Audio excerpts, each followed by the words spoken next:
And the recording will be made available to the public on our YouTube channel. So you will be able to, if anything happens and you lose connection, you'll be able to catch up with what you've missed, or share this video with friends who aren't able to make it. If you put your view onto speaker view, then you can get the best, that's the best viewing option for you. So please choose speaker view. Okay, and so we will be here together for at least for about an hour and a half, which will be plenty of time, hopefully, for everyone to ask their questions.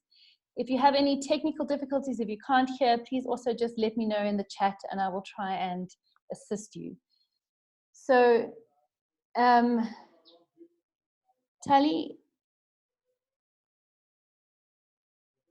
I can't see you on the screen, but if you hear, okay, great, fantastic. So from all of us at the Johannesburg Holocaust and Genocide Centre, I want to wish you a warm, warm welcome to this week's webinar with Professor Adam Mendelsohn.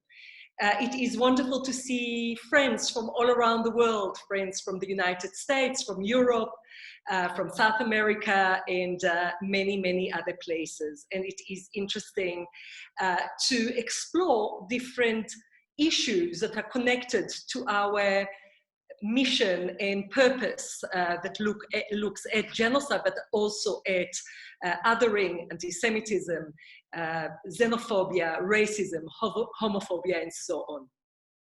I saw on the screen that our friend and volunteer Terry Randall is with us, and I want to wish Terry and his family long life. We just heard about the passing of your sister-in-law, and we are very, very sorry for you and your family. And as we say, we wish you long life and Yehi Zichra Baruch. It is a real pleasure to welcome Adam Mendelsohn. Adam is a friend of the Johannesburg Holocaust and Genocide Centre. We worked together for many years now, and we took together groups of student leaders to Poland and Germany twice. We did other projects together in the last few years, and it is really a pleasure to work with you this time at a distance through this virtual reality way of learning from you. I would like to introduce Adam officially to you, and then we'll let him teach us. And then in the end, we will hold a Q&A. Adam D. Mendelsohn is director of the Kaplan Centre for Jewish Studies and associate professor of history at the University of Cape Town. He's the author of The Rag Race, How Jews Sowed Their Way to Success in America and the British Empire, New York University Press, 2014, and also the co-editor of Jews in the Civil War, a reader with Jonathan D. Sarna, New York University Press, 2010, and Transnational Traditions, New Perspectives on American Jewish History, with Ava Kahn, Wayne State University Press, 2014. He was curator and chief historian of the exhibition The First Jewish Americans at the New York Historical Society, and co-curator of By Dawn's Early Light at the Princeton University Museum of Art. He's co-editor of the Journal of American Jewish History. And of course, he is known to South Africans through his surveys through the Kaplan Centre. And the latest that just came out is the Jewish Community Survey of South Africa that we are reading a little bit about in the last 2 weeks and learn more on Sunday. If you join the Ilimud Festival, Adam is going to give a talk about this survey. Finally, Adam, of course, works also together with the Jewish Museum of Cape Town, and we partnered with that museum a few times. So it does give me a great pleasure to welcome you after a long partnership of many years to teach us all about really a subject that we're all so curious about and want to learn so much about.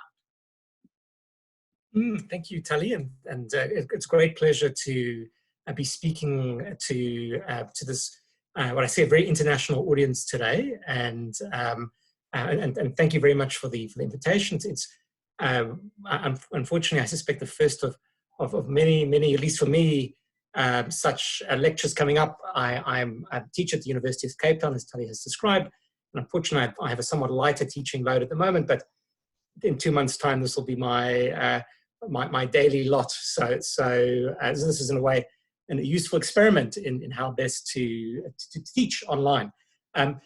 So I'm going to be talking about a topic which, unfortunately, is very relevant to the current moment, which is we're trying to understand anti-Semitism in America in the 1920s and 1930s. Although you'll see much of our attention will really be today on the 1920s.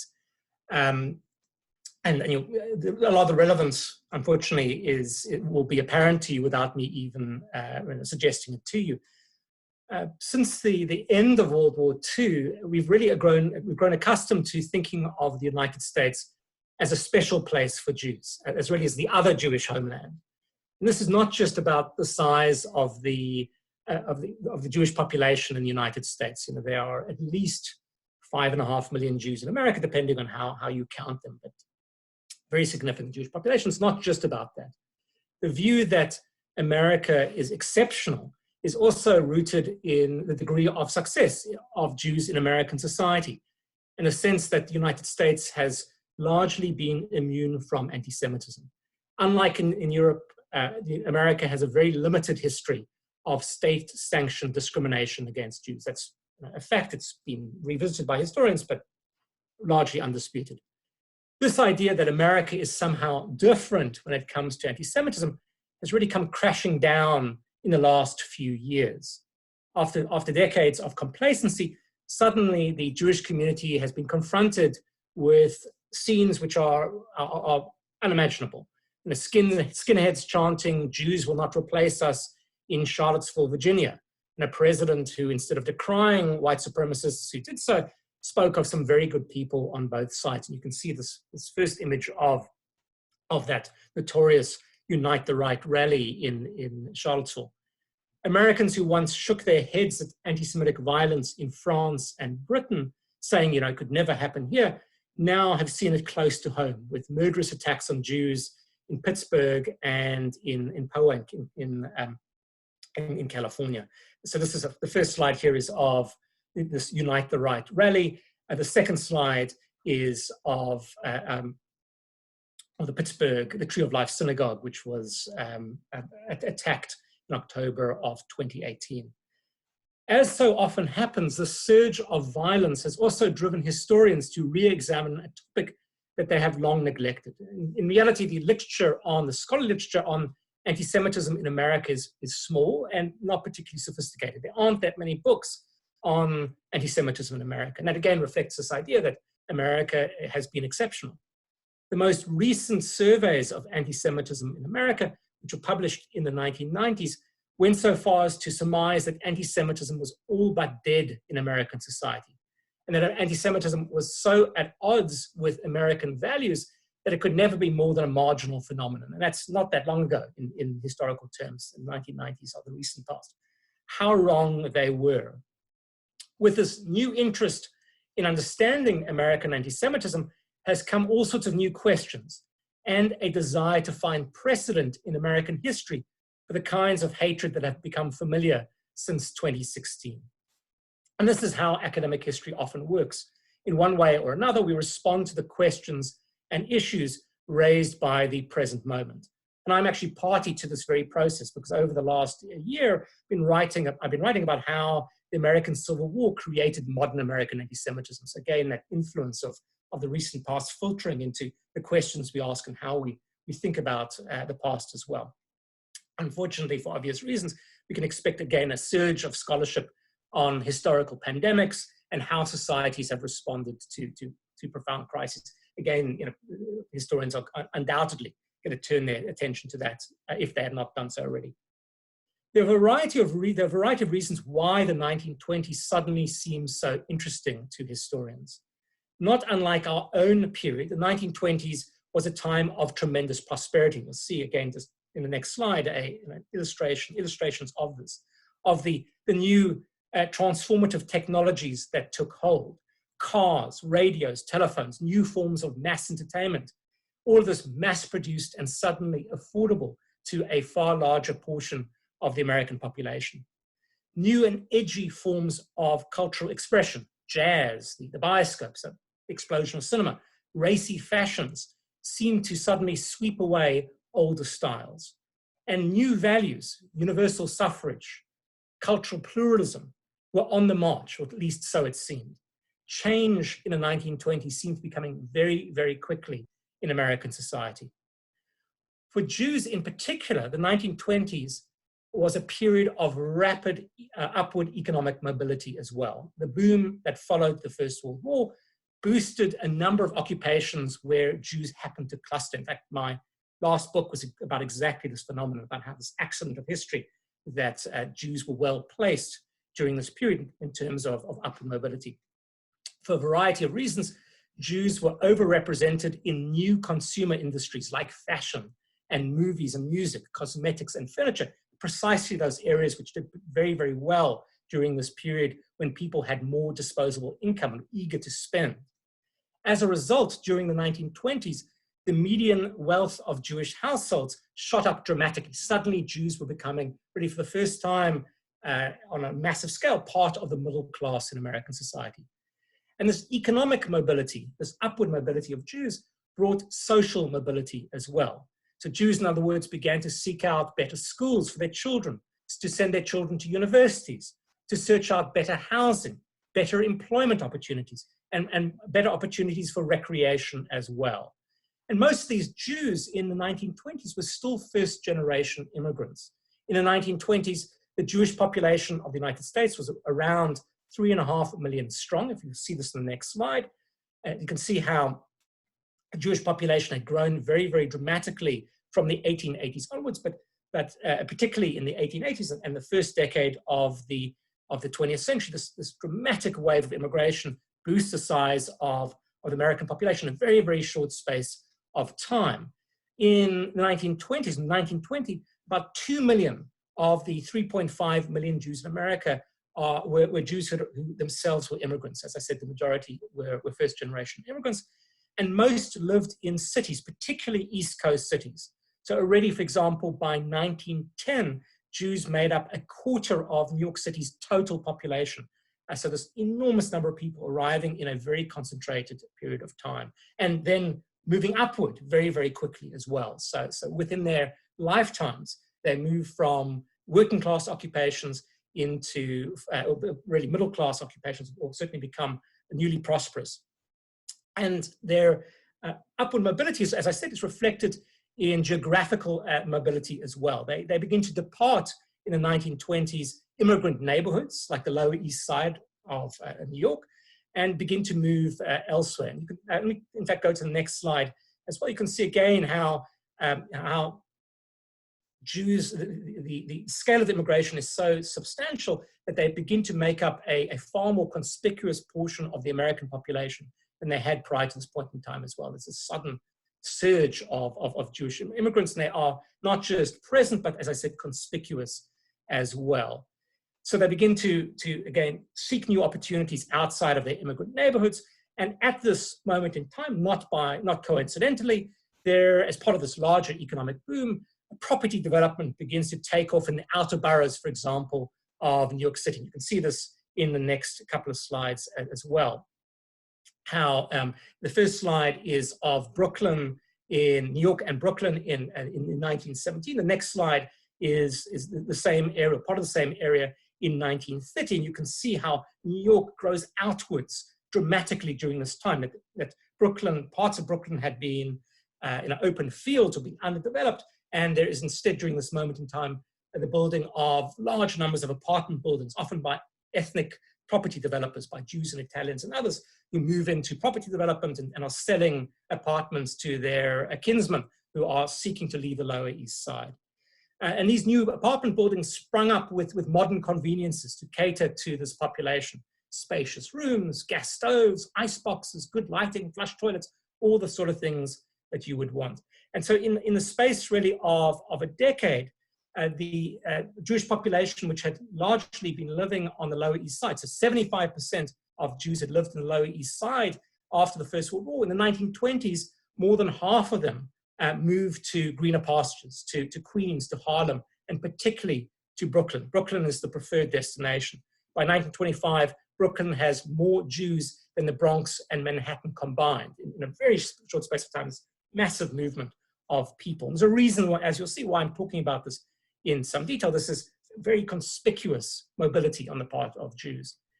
Yet even as Jews experienced the best of times in America in the 1920s, they were simultaneously experiencing the worst of times too. And this is one of these profound and interesting paradoxes of the 1920s, and one that actually echoes in our current moment as well. For this period of tremendous national prosperity also produced anti-Semitism that became pervasive, that became socially acceptable, and became vicious to a degree unlike anything American Jews had ever encountered before. And so in my remaining time, I'm going to try and do three things. Firstly, I'm going to describe this anti-Semitism. What are the contours of anti-Semitism in the 1920s? What does it look like? Secondly, I'm going to try and explain why at the precise moment that Jews are moving up so conspicuously in American society, when their economic and social and geographic prospects are becoming broader, why at this moment is there this incredible surge of anti-Semitism? And thirdly, I'm going to, and very briefly at the end, I'll talk about why this is consequential, why this really matters. Even though this anti-Semitism doesn't last necessarily for that long, it's very, very consequential, very important. So I'll start, as I said, by talking a little bit about the nature of anti-Semitism in America in the 1920s. And in reality, it took a variety of forms. It came from very different sources.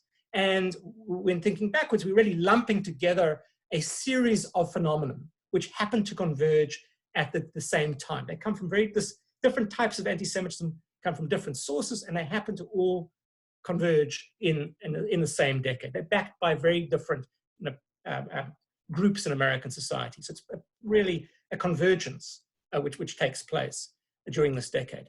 Some of this anti-Semitism was driven by mass popular organizations that agitated against what they regarded as racial outsiders in American society. And the most famous of these groups, the most important of these groups in the 1920s, was the Ku Klux Klan. I'll show you an image, two slides actually, which will show you images of the Ku Klux Klan in the 1920s. And it's an organization which focuses most of its energies not on Jews, but on Catholics and African Americans. But it dislikes Jews as well. So they're equal opportunity haters. They primarily dislike Catholics and African Americans. But while we're busy with groups they regard as racial outsiders, Jews receive some attention. So the Klan of the 1920s is not the Klan that you're familiar with. So if you go to the next slide, you'll see some images of the Klan. Instead, the Klan has in reality existed in three different forms over the last now more than 150 years. The original Klan, which is not the Klan of the 1920s, was formed after the American Civil War by Confederate veterans, and it's one of multiple vigilante groups at that time. Basically, its object after the Civil War is to terrorize the Black population, African-American population of the former Confederacy, and in an effort to return supporters of white supremacy back to power in the former states of the Confederacy. And the Klan and these other groups are ultimately successful. But the Klan ultimately disappears after Reconstruction is rolled back. After 1877, the Klan's purpose ceases to exist. It's done its work, and the Klan it basically disappears. By the 1880s, it's no longer important. That's the first Klan. The second Klan is the Klan of the 1920s, and that's the one which we're going to be talking about in a little bit of detail. The Klan of the 1920s was the second coming of the Klan, and it has the most bizarre origin story that you can hope for. But bizarrely, the Klan reemerged in the 1920s because of a film, The Birth of the Nation, which is a major blockbuster when it was released in 1915. It really is the great blockbuster of its era. The film, The Birth of a Nation, told the story of the Civil War and Reconstruction, and painted the Confederacy and the Klan as the saviors of innocent, pure, helpless white women against marauding, immoral freed slaves and their white carpetbagger allies. You can watch it online if you dare to do so. It's really, not particularly good filmmaking to our eyes, but and obviously very, very crudely racist. Highly effective, but deeply, deeply racist. In response to the film, the Klan was founded for the second time. And in reality, it was a new invention that borrowed the name of a long-dead organization. So much of the modern Klan's iconography, so it's the fact that they like to burn crosses and ride around with sheets on their head, etc., was derived from the film. The film invents all this iconography, which then the Klan takes up and regard the second coming of the Klan regards as historically accurate. And so that's how you get men walking around with these strange pointy hats and things like that. And the same was true of its methods and its message. This Klan aimed for respectability. It held public parades. It held public rallies and public banquets. You can see in the slide over here examples of exactly this. That, again, the very telling America First, a banner which is being held in one of those slides, these large parades with American flags, and the slide on the right, or the image on the right, the Klan at a fun fair, going on rides. Again, this is not a secret organization. This is an organization which is, look how the men in these photographs are marching around with their faces unmasked. And it became a nationwide organization with between 4 and 5 million members at its height in the 1920s. Lots and lots of members in the Midwest, lots of members in small towns, middle-class people joining the Klan at this time. It's seen as socially acceptable. It attracts, as I said, a middle-class membership. And its message was to restore America, to make America great again, by pushing back against those groups that are imagined to be at odds with American ideals, primarily Catholics, but regarded as carrying values, or sharing values, which made them inimical to America, but also against African Americans, to some extent against Jews too, really against all groups that are regarded as outsiders in American society. And this message targeting outsiders resonated at the tail end of mass immigration to the United States. America really had been transformed by the 1920s, by the mass arrival over decades of Jews, of Italians, of Irish, and of others, which really changed the composition of much of American society. And likewise in the 19-teens and then in the 1920s, mass migration of African Americans from the South into particularly northern cities, but also to the West and the Midwest and elsewhere too. All of this is very conspicuous, and this is what the Klan is picking up on, the sense of discomfort with the way that American society has conspicuously changed during this period. So the Klan did not focus primarily on violence, as the third Klan does. This Klan largely disappears in the 1930s. There are a variety of scandals, which the second Klan largely implodes.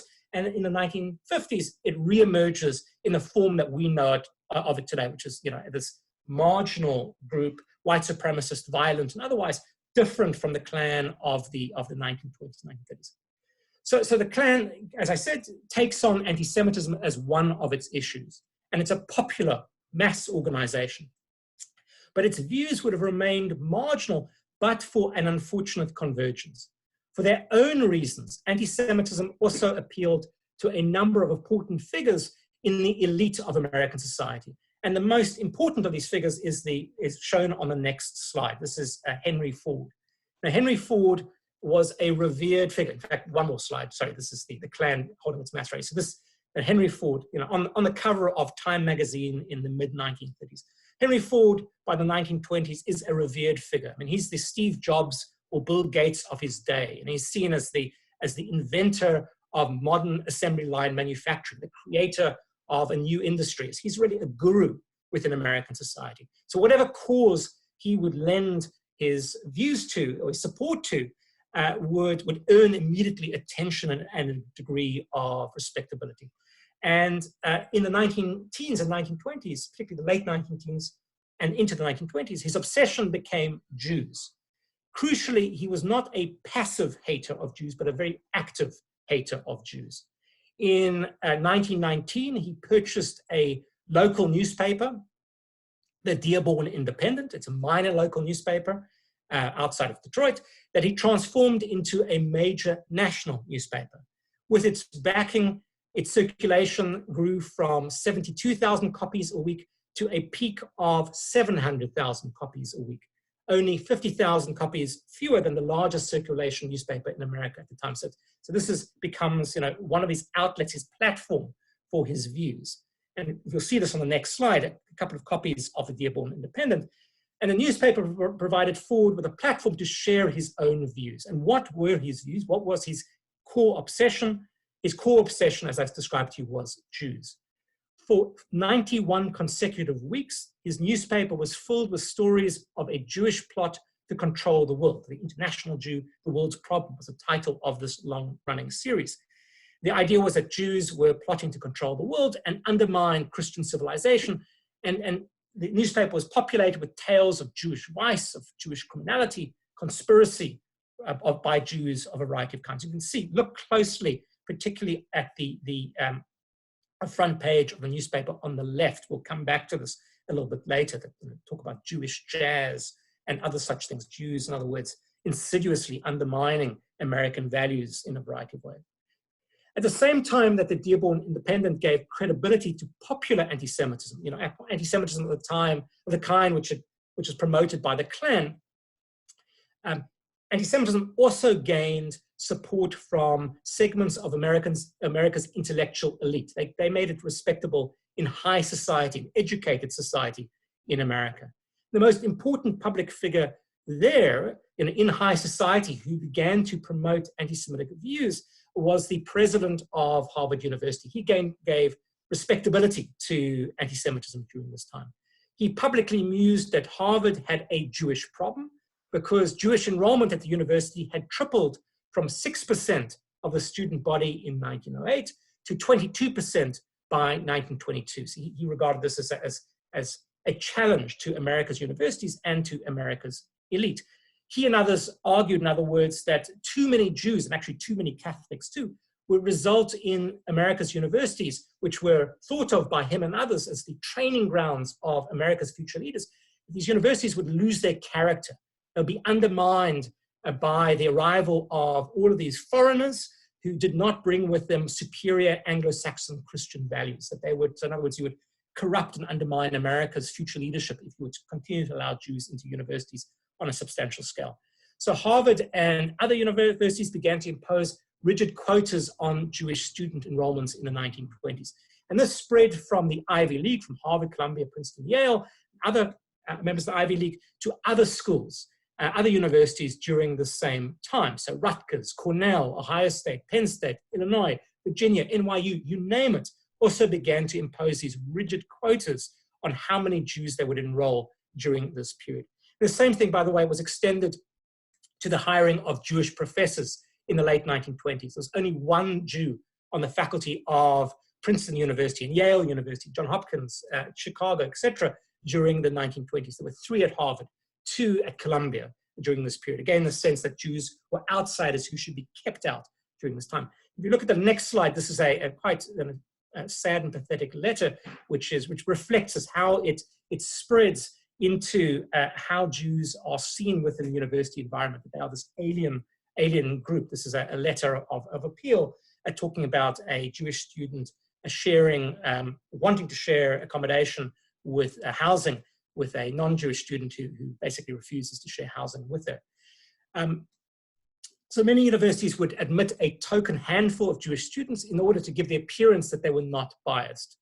But those who did enroll, like the student described in this letter, faced social exclusion and marginalization on campuses. So this is the moment when American college fraternities and sororities shunned Jewish pledges. This is the decade, in other words, where Jewish fraternities and sororities are created because Jews can't get into other fraternities and sororities. Interesting, again, for those of you who know American higher education, what happens as well here is that a number of universities do admit Jews and do well because of exactly this. UNC, the University of North Carolina, admits Jews, Duke doesn't. Tulane attracts Jews from New York in particular because it's willing to take them. And it creates this ongoing relationship between Jews and Tulane University. Catholic universities are very welcoming of Jews again, and creates an interesting relationship between Jews and Catholics and Jews and Catholic universities too. So given this growing respectability of anti-Semitism, all these backers within American society who are promoting it, or certainly are giving it an element of approval, discrimination began to spread into other spheres of American society as well. So in response to the Dearborn Independent, for example, newspaper job ads in American newspapers of all kinds began to openly indicate a preference for Gentiles only. You'll see this clearly in the next slide as well. Many businesses discriminated whether they publicized it or not. So sometimes they were very open about it. They sort of said, as in this ad here, you should buy only from American Gentiles, so that you should certainly boycott Jewish stores. But even those who didn't openly trumpet the fact that they were not hiring Jews or not using Jewish companies, Jewish firms as suppliers, were often doing so covertly. And the major culprits here were white-collar employers, utility companies, banks, insurance firms, publishing houses, engineering and architectural firms, school districts, major industrial companies, hospitals and law firms, again, began to either explicitly or sometimes in more covert ways exclude Jews from hiring. They just wouldn't accept Jewish applicants. Often, by the way, not just Jews, but often Catholics as well. And this had a major impact on the Jewish occupational structure in the interwar period. In other words, it pushed Jews in particular directions, particularly into business that they could start themselves. So retail stores, real estate construction, restaurants in Southern California, into the fledgling movie business. It has all sorts of interesting long-term implications for Jews, which we can talk about later, but are really the subject of which are fascinating as well. The same sort of open and covert exclusion became common in the social sphere as well. Jews were barred in the 1920s from country clubs, sometimes from the country clubs that they had themselves started a handful of decades before. They were barred from hotels, from beaches, from resorts. And you see this, an example of this in the next slide. They also faced discrimination in housing. In 1917, the Supreme Court had declared municipal residential segregation ordinances unconstitutional. So in other words, that municipalities and others couldn't openly segregate. So in response, a covert form of, or at least a better hidden form of discrimination took hold.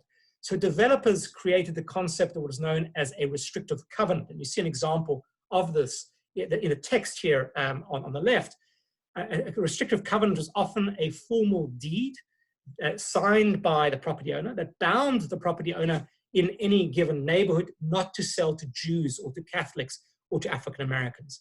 And whites who broke these agreements, in other words, if you did sell your house to a Jew, for example, you could be sued for damages by your neighbors, because this would, the idea was that you'd lowered property prices and this was legally acceptable.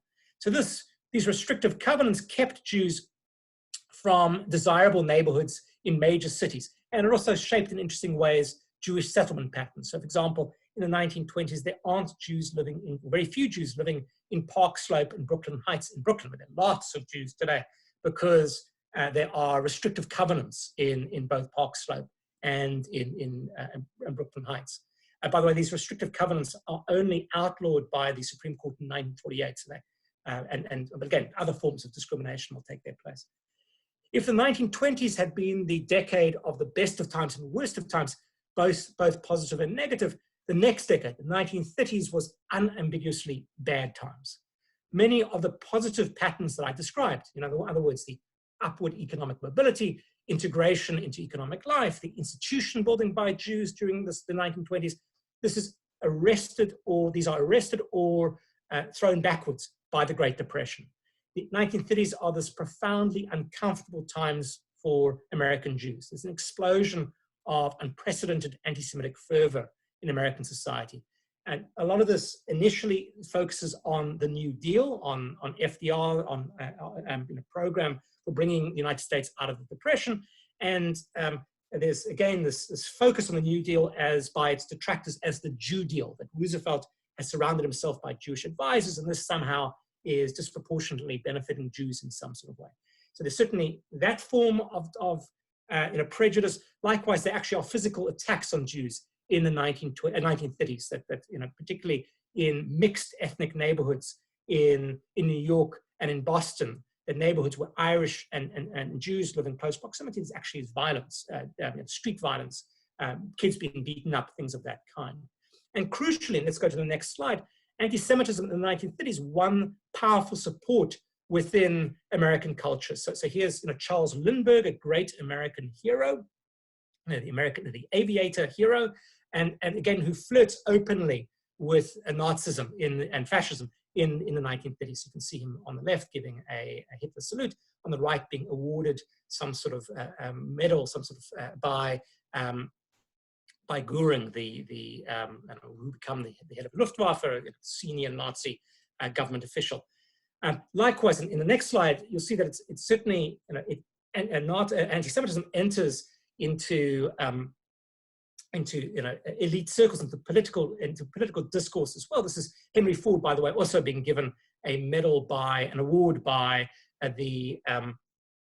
von Ribbentrop, the foreign minister, the German Nazi foreign minister as well. And the next slide, crucially, it takes a popular form as well, because it's espoused by I suppose, the Rush Limbaugh of his day, a crude, crass, populist preacher. This is Father Kaplan, who had a weekly, an immensely popular weekly radio program where he railed week after week against Jews. You can see him, the photograph on the right is him giving an address to an enormous audience in 1935. So again, anti-Semitism in the 1920s morphs into something even more dangerous in the 1930s.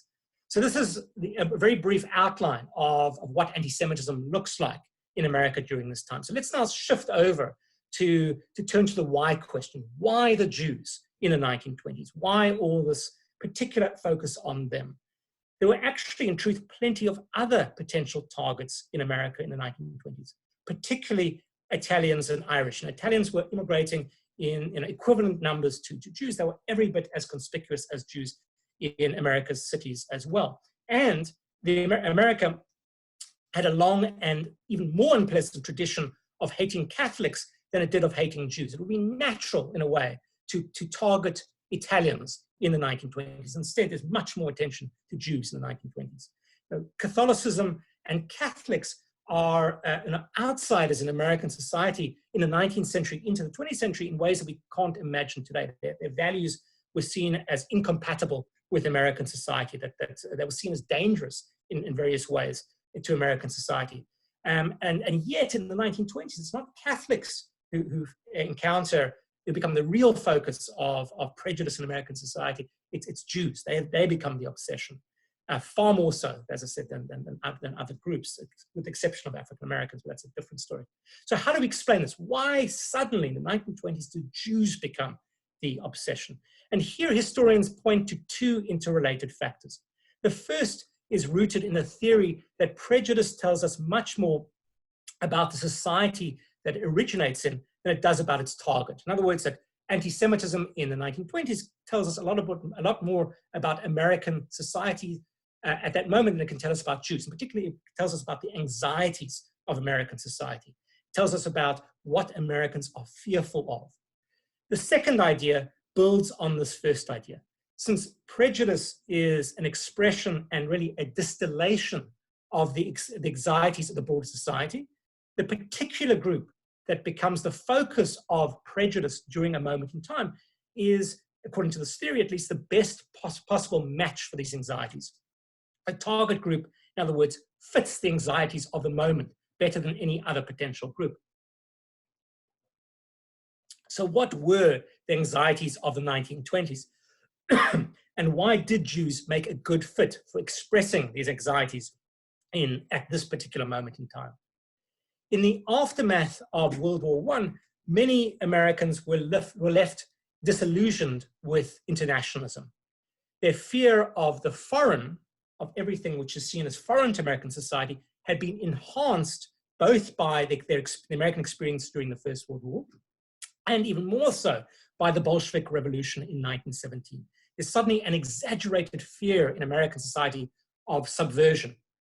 And there's a series of major industrial strikes in America in 1919, accompanied by episodes of terrorism, particularly by anarchists, which are regarded by some Americans as a prelude to revolution. So there's real fear after the First World War and a turn away from an international orientation within American society.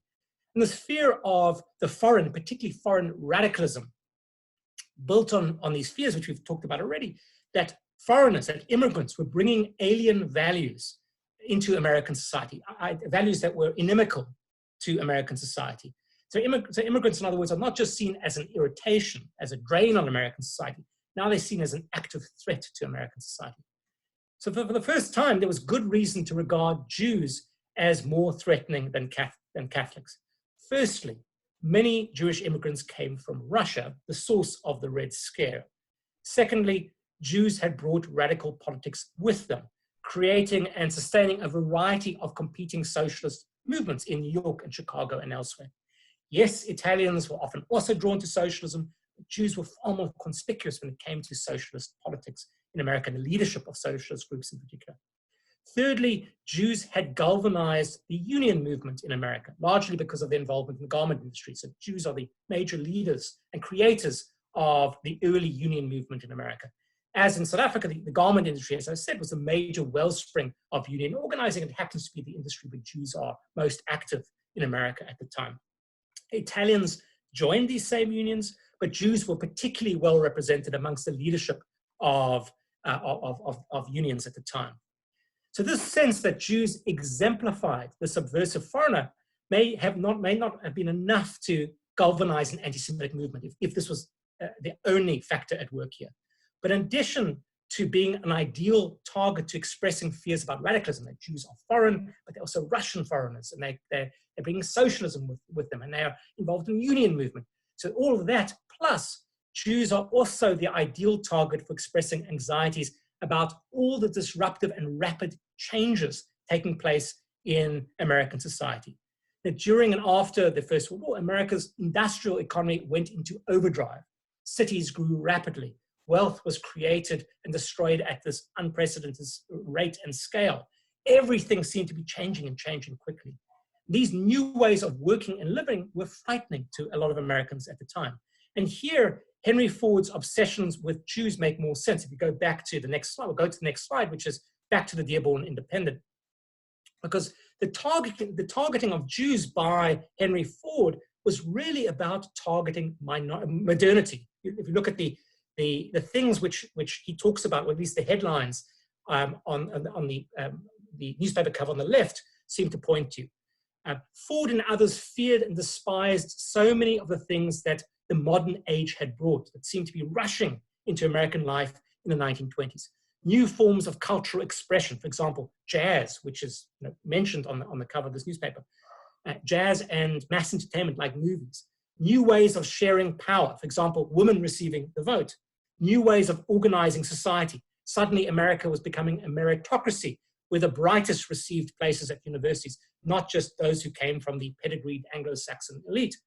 There were new ways of living in the 1920s. Suddenly, the dominance of big cities and the rise of and the emergence of high-rise apartments became the new way of living in American society. And new ways of accumulating wealth, speculating on the stock market, these new industries which were suddenly emerging as well. And the Jew could stand in for each of the elements that made Ford and many other Americans uncomfortable. The Jew seemed to be the conspicuous beneficiaries of all these changes. They were moving into new apartments in Brooklyn. They were making fortunes in new industries like cosmetics and entertainment and others. They were becoming overrepresented at universities. They were embracing new forms of culture like jazz. They seemed to be benefiting from the sharing of political power. So it was much easier to believe these things about Jews than about any other immigrant or ethnic group. The Jews fit in the 1920s when the fears were really about modernity, about all these profound changes in society. Jews seemed to be the right group, or well, I suppose the wrong group at the wrong moment. The Jew, in other words, became the symbolic representative of all the things that Henry Ford and others disliked about the modern age. So these two elements together, the Jew as personification of the subversive foreigner, And the Jew as the personification of all that was modern explains why these were the best of times and worst of times for Jews. By doing well in American society, suddenly Americans had more reason to hate them. Finally, why does any of this matter? What was the legacy of this? And I'm going to spend a few minutes talking about this. One consequence was the termination of mass immigration into America. In response to changing public opinion in America, American society turned decisively against unrestricted immigration. And there's pressure by the Klan and all sorts of other groups, by Ford and others, to change America's immigration laws. And in 1921, and then again in 1924, Congress passed legislation that imposed strict quotas on immigration and very much targeted Jews and Italians. And I can talk about how they did this later if you're interested. What are the consequences of this? We'll talk about in a second. The obvious one is that when Jews need a haven in the 1930s, America certainly is not taking them. Likewise, another consequence is that America's example is followed by a lot of other countries around the world, including South Africa as well. That America leads the way, or in terms of imposing restrictions, which are then rapidly copied by other countries. The impact and influence of anti-Semitism in the 1920s, however, went deeper and further. According to its own immigration rules, the United States, for example, was legally permitted to allow significant numbers of Germans into the United States in the 1930s. That's how the nationality-based immigration rules are written. They're trying to keep, they have a formula which they use, which actually, in a way, allows Germans to arrive in large numbers. But instead, because anti-Semitism had become ingrained in American life for the reasons we've described, and in key American institutions, in the 1930s, after 1933, America only filled a third of its legal quota of German immigrants, after Hitler comes to power and after Jews try and flee Germany. But America doesn't even fill its own immigration quotas. And it does this because of this anti-Semitic current, which has now become so important in American life. Historians have uncovered plenty of evidence of deliberate foot-dragging by the State Department, as well as of active obstructionism by the State Department and others of immigration during again, after 1933. And this foot-dragging continued into World War II, because remember, America only enters World War II late, only in December of 1941. The war has been going on for more than 2 years by this point in time. The United States had consular representatives in France, for example, who could continue to issue visas to Jews. That Jews in France by this point, by the early months certainly by 1941, are living in an occupied country. They want to get out, many of them. They turn to the American consular officials for help. And again, there is a quota which should allow them to leave France, to get visas to go to America.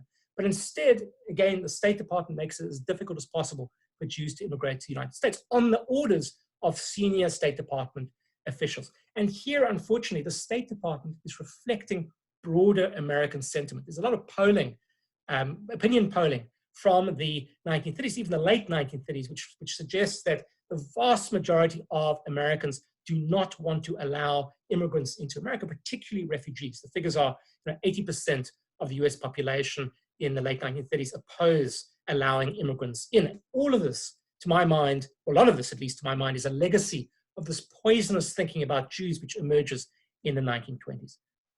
So to end off, what, if anything, can this teach us about today?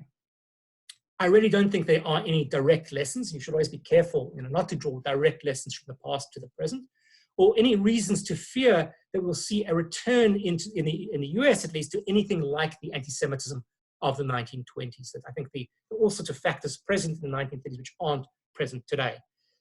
But what it can perhaps suggest to us is that the recurrence of Jew hatred today is really about the anxieties of some elements within American society. That again, the fact that Jews have become a target of certain elements in American society tells us a lot about what the anxieties of particular groups in American society are. In the minds of some Americans, Jews again make a good fit. To them, Jews have become a personification of the things that they fear. They fear globalization. They fear new disruptive industries, new ways of making money, new forms of cultural expression, new ways of organizing society, and an imagined subversion of the political system. So all these things, again, Jews work in the minds of those who are seeking ways of channeling their frustrations and fears and anxieties about what American life looks like at this moment in time. Sadly, since all of this reflects fantasies about Jews rather than any concrete reality, there's relatively little anyone can do in terms of counteraction. At least that's my view. Perhaps the one thing we can be glad of is that we do not live in the 1920s, and I suspect, we can talk about this later, that for a variety of reasons, anti-Semitism in American life is likely to return to the margins in the near future as well. So that's it from me for the moment, at least. I'm very happy to take your questions, and thanks for listening.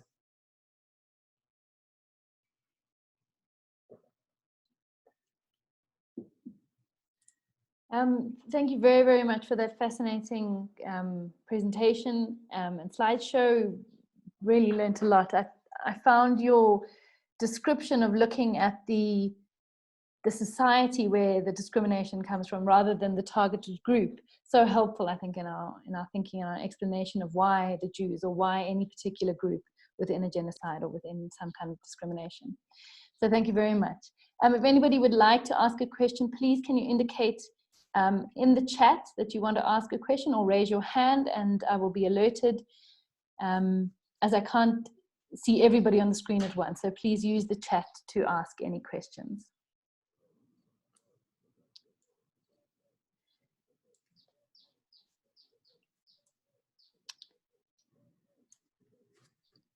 Okay. Oh, Tali's got a question. So Tali, you should be able to unmute yourself. Yeah, maybe I'll just start because people are a little bit shy. When you look at the 1920s and 30s and you look at other minorities, and especially the Black population at that time of the 20s and 30s, what can you see that is similar to the targeting of Jews? What is different?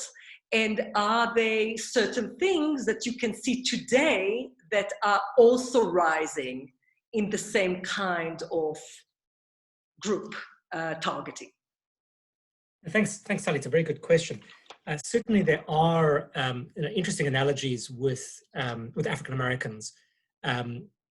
Certainly, as I described very briefly, one of the phenomenon which takes place, and again is very conspicuous in American cities, particularly the cities in the Northeast and Midwest in the 19 teens and 1920s, is what's known as the Great Migration, the arrival of very, very large numbers of African Americans who largely migrating for economic reasons, wanting to, certainly for very good reason, wanting to leave with the South as well, and beginning also moving to areas where Jews are leaving too. So for example, moving to Harlem or moving to other neighborhoods where Jews are moving out to Brooklyn, and they're replaced in significant numbers by African Americans.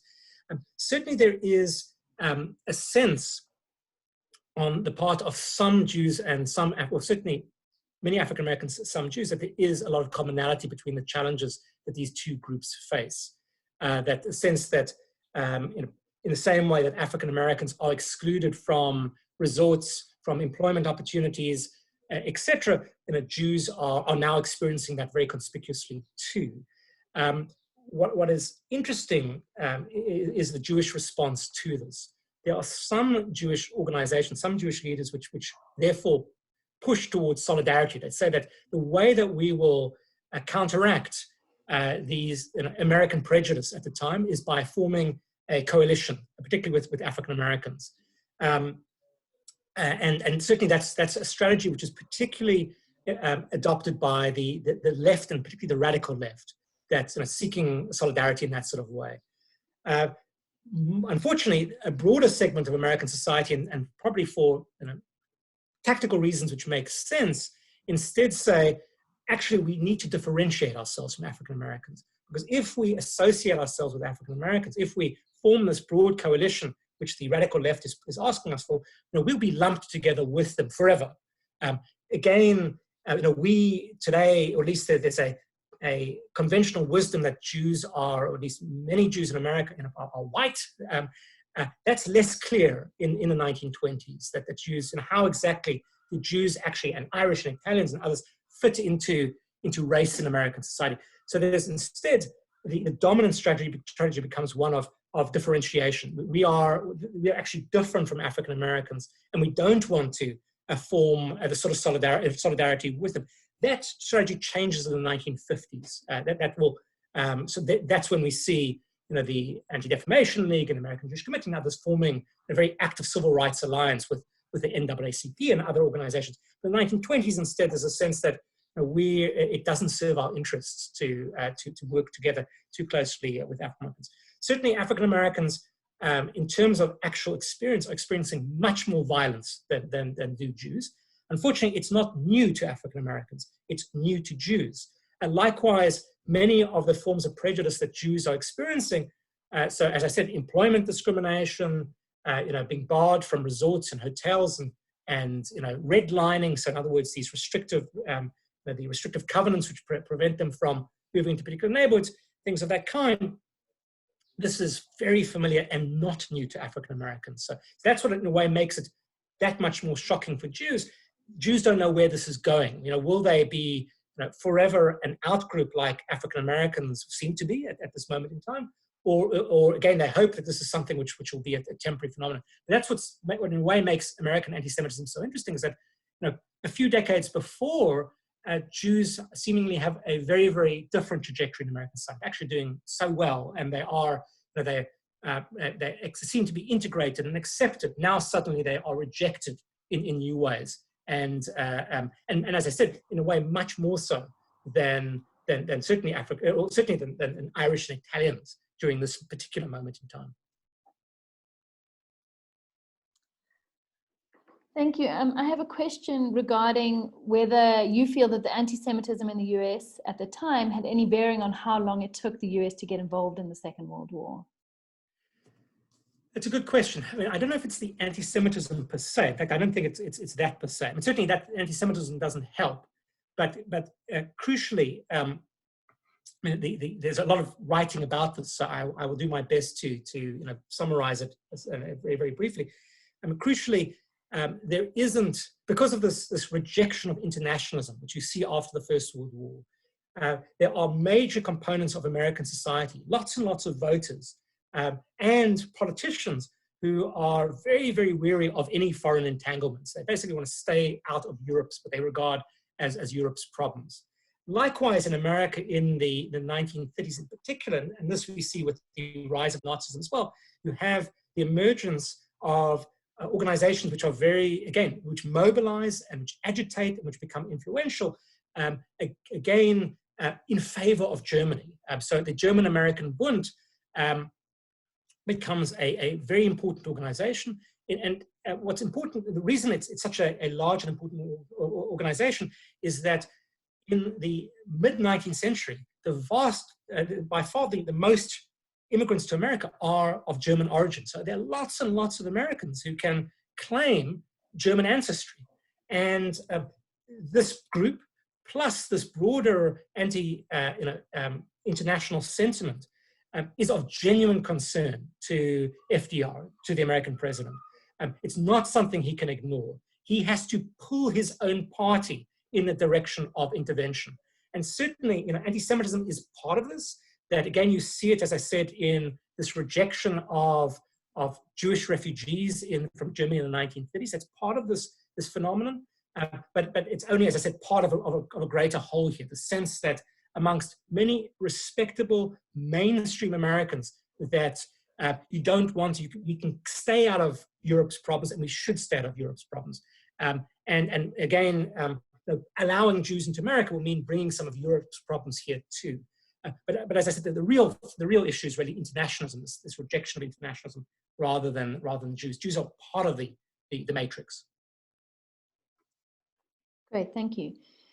So there's a question here about anti-Semitism in America today. The question is, do you think the sort of anti-Semitism we see in America today is more connected to essentialism or racial ideas about Jewish difference applied to all Jews, or more connected to particular social or cultural sensibilities that are deemed Jewish but can be applied to anyone? So I think that's talking about, yeah. Absolutely, it's a good question.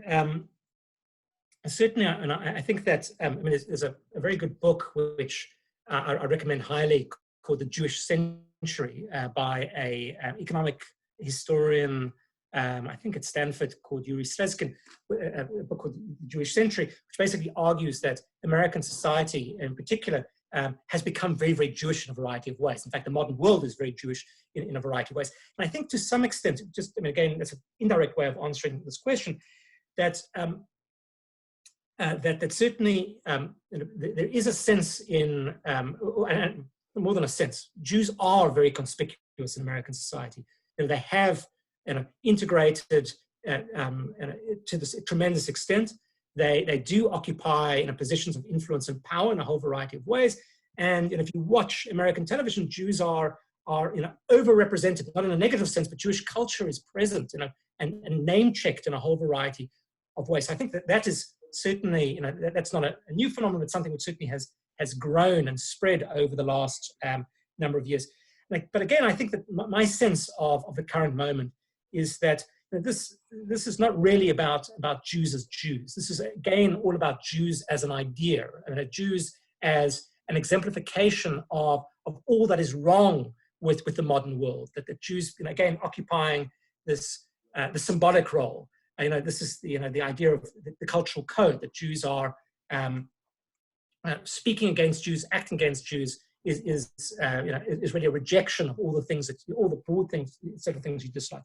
Okay, certainly there is that. At the same time, the violence directed at Jews in American society in the last in the last few years. Also, this is coming from white supremacist groups which are very open in their dislike of Jews. Again, they are pulling on these ideas that Jews are symbolic of broader things, but there is, again, this particular ideology there which has old roots, which has been at the margins for a long time, which has existed for a long time. They're obviously getting much more airtime and exposure than they ever did. But I think the reason that they're getting that much more attention and traction is because America and the world has changed dramatically over the last few years. In an age of the internet and rapid globalization, we really are in a moment like the 1920s, where things have been changing so quickly, where attitudes towards things like gay rights, gay marriage in the United States have changed dramatically. Other things which are seen as reflections of changing values have also shifted so quickly. An African American as president, this is something which is unimaginable, unimaginable now, unfortunately, but unimaginable even a couple of a few decades ago. So this period of profound and dramatic change, and these groups which otherwise were marginal now find that there are other people in society who are willing to listen and who are, again, looking for a direction to target their unhappiness, their discomfort with all of these profound changes. So I think it's this really combination of groups which have always been there and this broader context of profound change, which has created, again, this convergence. And of course, the Trump phenomenon is key to this as well. That without Trump in the White House as an enabler, this would be a very different story as well. I think that's the third element of the story.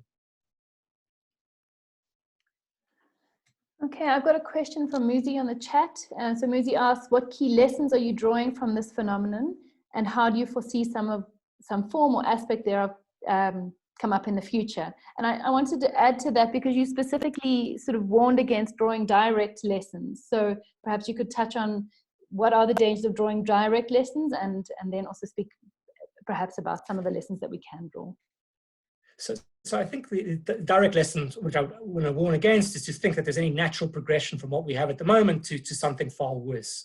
Because I think, again, each historical age is distinct, and the factors at work in each historical age are distinct. And this an anti-Semitism in American society may well, and within a short amount of time, be return to the margins, go crawl back into its cave, or it might go in another direction. But it's difficult to. I wouldn't say that. Again, we shouldn't. Draw these direct lines saying that we've had this before, therefore we're going in a particular direction. That's what I was really warning against.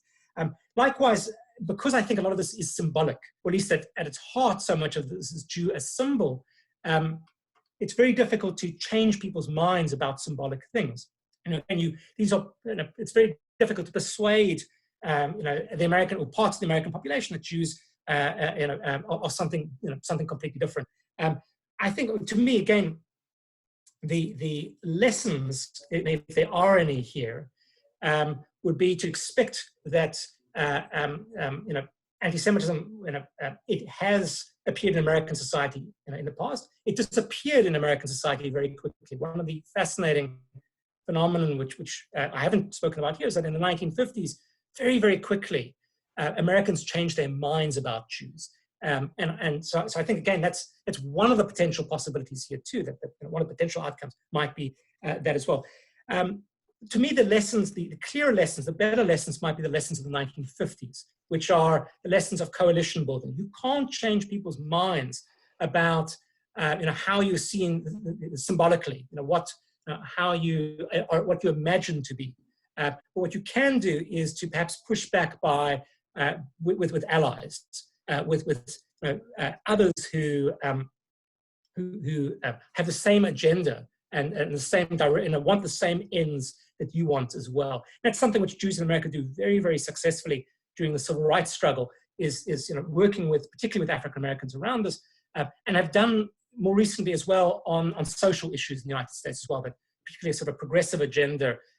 Jews thrive in, or seem to do better in, liberal environments which are tolerant, which are multicultural, and therefore trying to create societies or support those values in the society are things which Jewish organizations in America have tried to support that goal. And I think, again, to me, that's a very, very productive way of moving forward, particularly since, as I said, I don't see a perfect analogy between the 1920s and today in terms of American anti-Semitism. It's still a marginal phenomenon in American society, despite Trump's winks and nods at anti-Semites. There's no equivalent of Henry Ford or of the president of Harvard University, or again promoting anti-Semitic views in that sort of way. So I don't see that sort of the pattern of the 1920s remaining. I think instead we might see a rapid turnaround. But I think that, again, another lesson is vigilance, that you need to work with others, you need to be prepared, that you don't know when at some future point in time, Jews might be symbolically useful for people who are looking for a personification of their anxieties and problems.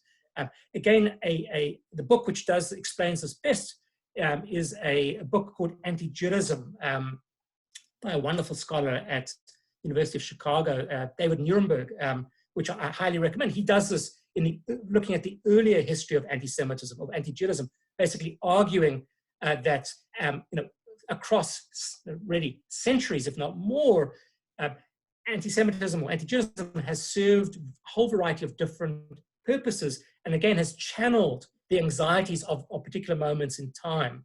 And I think we're just, again, living at one of those moments in time where we happen to fit. And at some future point in time, we'll happen to fit again. And therefore, you prepare as best as you can, you form coalitions, and you hope it goes away. Okay. Brenda Trobe, I saw you had your hand up. You want to ask a question? Yes, I wanted to ask, in terms of modern day history, to what extent has the establishment of the State of Israel influenced sentiment in America today? It's a very good question. I think things are complicated. There's no easy answer to that question. Certainly, that some elements in American society who once might have dabbled in populist anti-Semitism, so particularly the evangelicals in the 19th century, are sometimes more than flirt with populist anti-Semitism. That's particularly in the late 19th century, there's a whole strain of again, rallying against the Jew becomes a symbol of change in American society, of industrial change, and particularly in the 1870s, 1880s.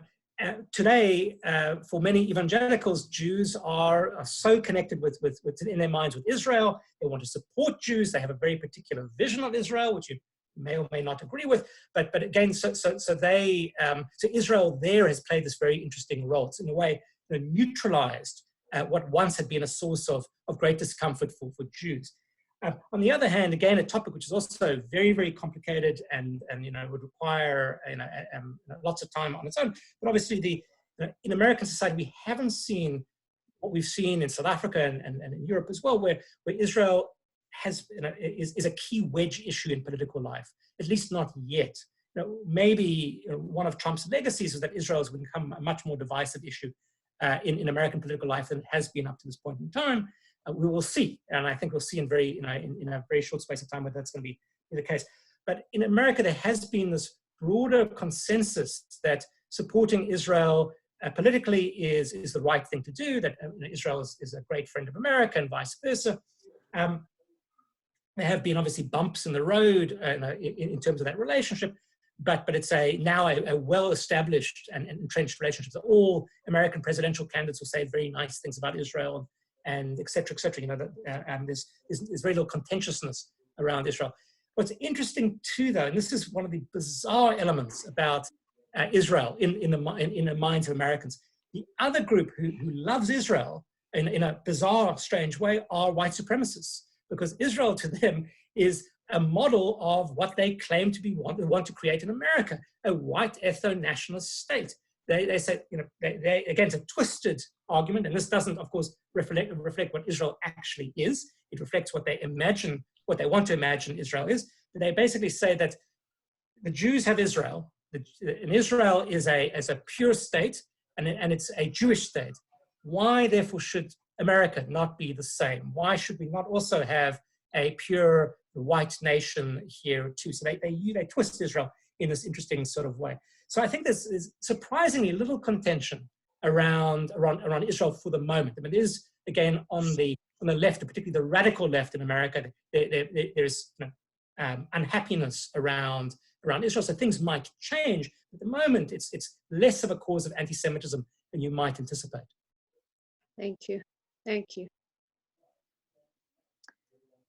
I have a question on the chat from Chaya, who's asking if there's research that may explain the source of Henry Ford's anti-Semitism, in addition to his rejection to modernism. And then Bob McCormick, just linked to that question, is asking whether any of the Dearborn Independent issues are available online to look at. Okay, so two interesting questions.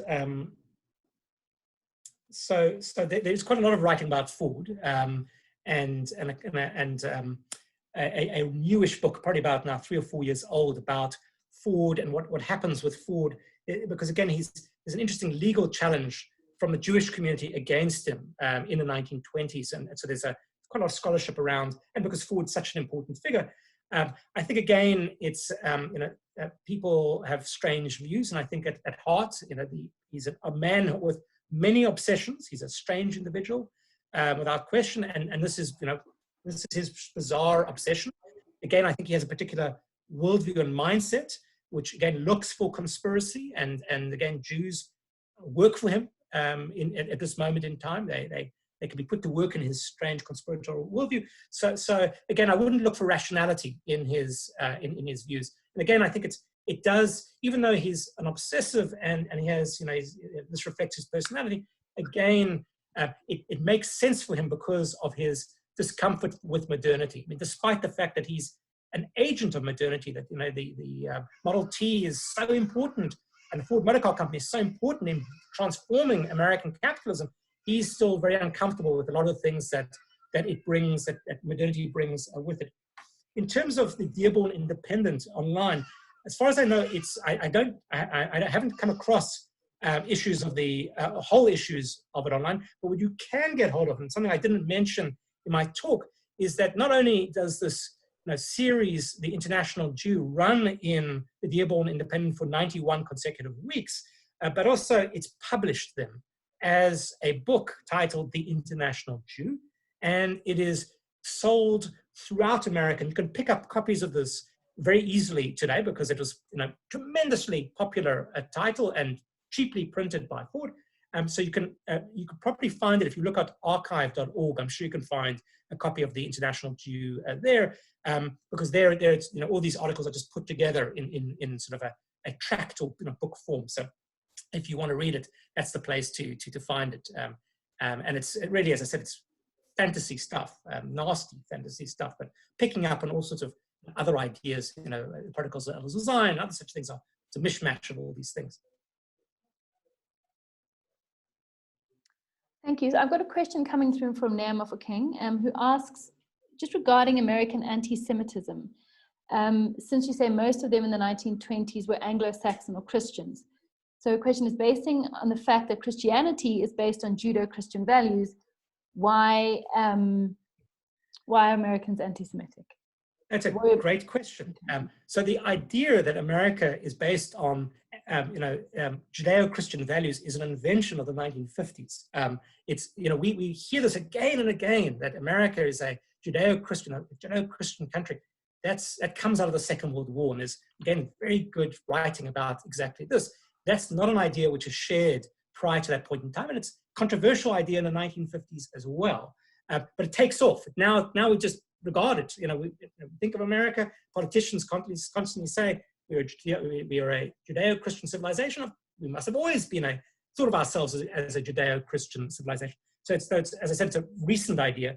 Instead, in the certainly say pre-Second World War period, there is a sense that the natural elite of American society are white Anglo-Saxon Protestants. And that particularly those who can trace their origins back to the Mayflower, back to America's supposed, origins. And these others like Jews and Catholics are interlopers, that they don't share our values. And in fact, their values are potentially corrupting and dangerous to America's core values as well. So there's certainly, that's part of the answer. The other part of the answer, again, is complicated, but there's a very good book you can read about this called The Price of Whiteness by a colleague of mine called Eric Goldstein, who basically argues that whiteness, this idea that Jews, Catholics, Protestants are white, is again something which develops slowly over time, and it's very, very complex. Whiteness is complicated in and of itself. So those, the president of Harvard University in the 1920s is not thinking about Jews as fellow Judeo-Christians, and he's probably not thinking about them as white either.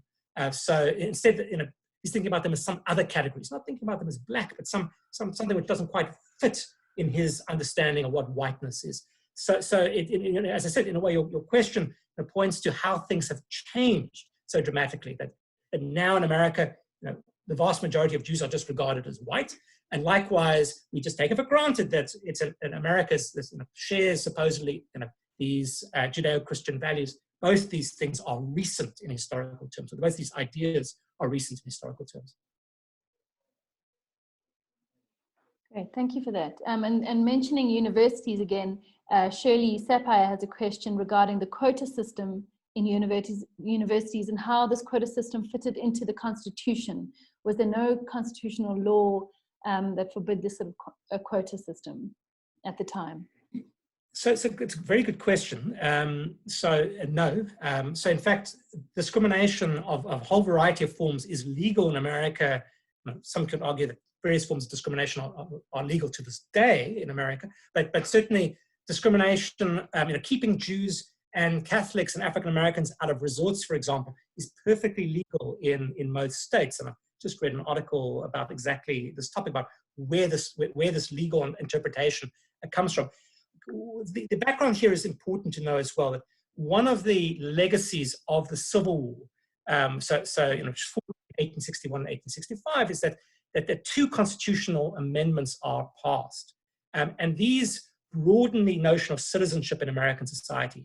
So these amendments are really primarily about granting citizenship to African Americans. Those amendments remain on the books, but effectively are chipped away at over, from the 1860s onwards, or from the late 1860s onwards. And certainly, there are multiple very important Supreme Court decisions which become law of the land, which allow for open discrimination. So the most famous example is Plessy versus Ferguson, 1896, which allows for separate but equal, supposedly separate and clearly not equal. So again, despite the fact that there are these constitutional amendments which guarantee citizenship rights and freedoms of various kinds, how that's actually interpreted is less than obvious for a very, very long time. America is still arguing over these very questions. And again, often today over questions of a woman's right to choose, so abortion, and over, there's a big case which is about affirmative action at the moment at Harvard. There's, et cetera, that these issues are not settled, despite the fact that there are these important constitutional amendments which I think would be obvious that these are liberties, and therefore they should be supported, they should be allowed.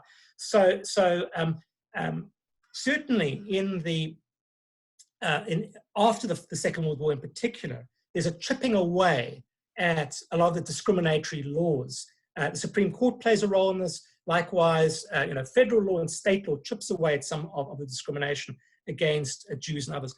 But this is a long way around of answering your question. A number of American universities continue to have quotas, not so much on students, but actually on faculty, bizarrely enough, so on staff, well into the second half of the 20th century.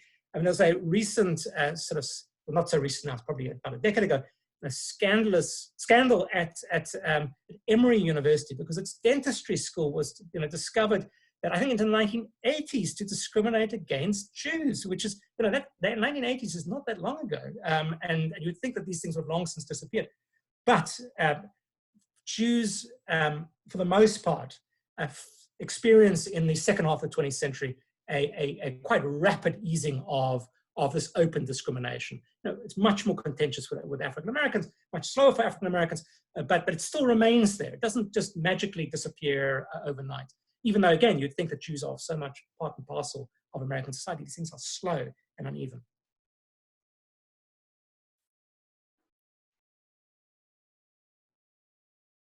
Okay, I think I'm going to close with two final questions that I have still on the chat.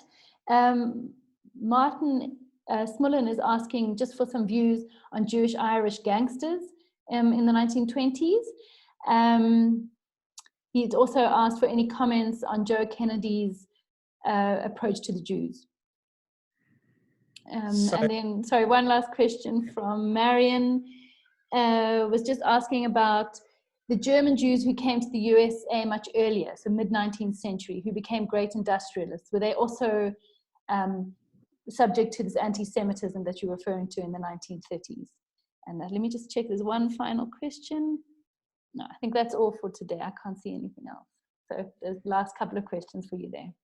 Sure. So in terms of German Jews, those who arrive in the mid-19th century, so that's my area of primary, that's what I write about, is that population. And what's fascinating about them is that they experienced discrimination after the Civil War in particular. There's a number of very nasty anti-Semitic episodes where members of the Jewish elite, Joseph Seligman, the wealthiest probably one of the wealthiest Jewish Americans at the time, probably one of the wealthiest Americans at the time, is barred in 1877 from staying at a resort in upstate New York, and it becomes a very high-profile scandal. This is a man of whose name is widely known. He's a friend of the president, so President Grant, and yet he receives this treatment. So there's a past history that the German Jews have experienced of discrimination themselves, prior to, obviously, the 1920s. What's interesting about the experience, though, of these German Jews is that, yes, they have an encounter with discrimination, in the 1870s, 1880s, etc. But ultimately, their trajectory is upwards. That the things seem to be getting better in American society in the 1890s and 1910s. That these German Jews, typically, not all of them, but many of them have done very well economically.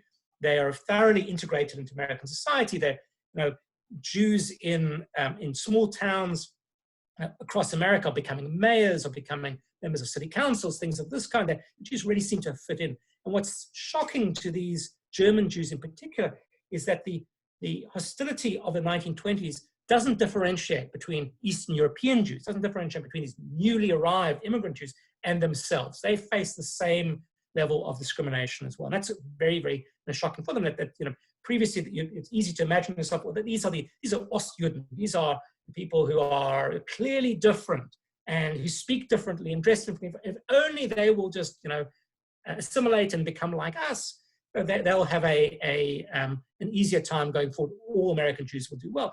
And I think that's the shock to the system for German Jews, or people of German Jewish ancestry in the 1920s, that instead they encounter is, well, wait a second, we are like everyone else, and yet we're still the subject of so much hostility. So what are we to do then? We've tried the integration route, and yet that didn't work. So what does this mean about American society? So that's an answer to that question.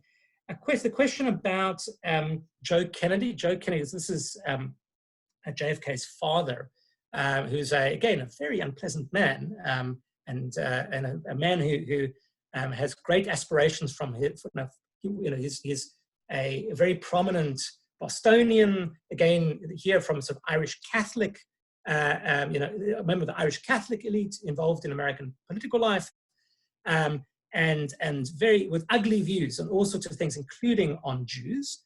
But as I said, that's just part of his spectrum of ugly views on a variety of things. As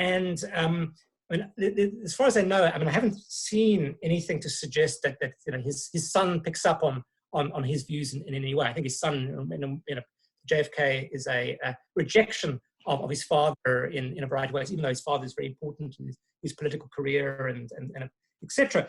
But there's no suggestions that I've never seen anything which suggests that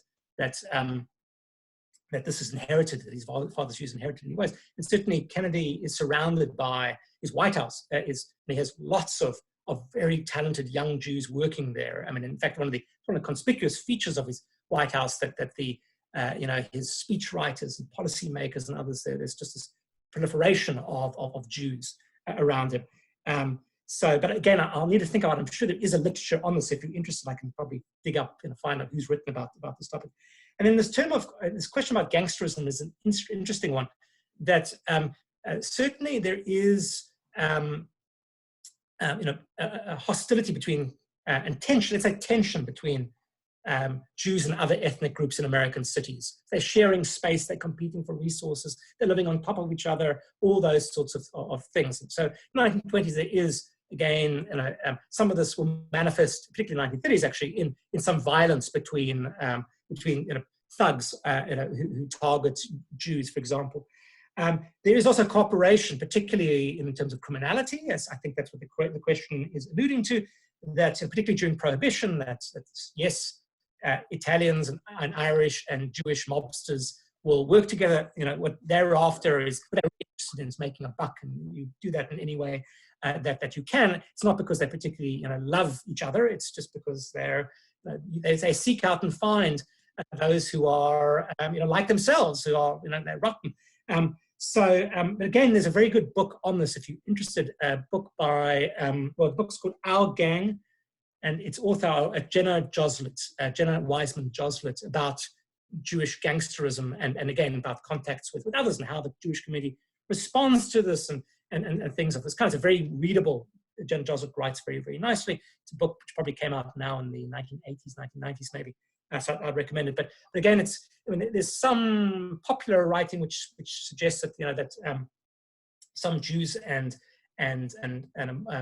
Jewish mobsters and Irish mobsters and Italian mobsters work together against the German-American Bund and things like that. I think that some of that might happen during the Second World War rather than it's more likely to happen than beforehand, because again, there's a sense of common enemy in Germans. And it's also a way for Italians in particular to prove their loyalty to Americans by taking on Mussolini, things of that kind. So. Great, thank you. I would like to close this session, And perhaps I see some other questions. We will give it to Adam, and maybe if you do not mind, just to answer, and we can share with the people that asked those kind of questions. Another request is maybe, Adam, if you don't mind, to write down some of the books that you recommended, maybe other books that you will think of. Just do a nice reading list from gangsters to Kennedy to Ford and anti-Semitism. That will be absolutely fantastic, and we can share that list with everyone.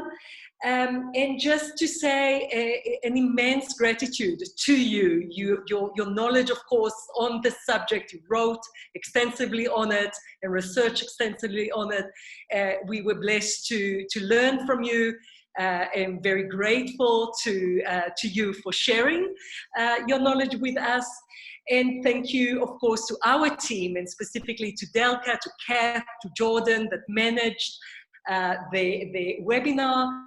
And I invite everyone to join us on the 25th of May, same time. You will get the invitation very, very soon to another interesting webinar by Dr. Sarah Brown about women perpetrators and rescuers in Rwanda.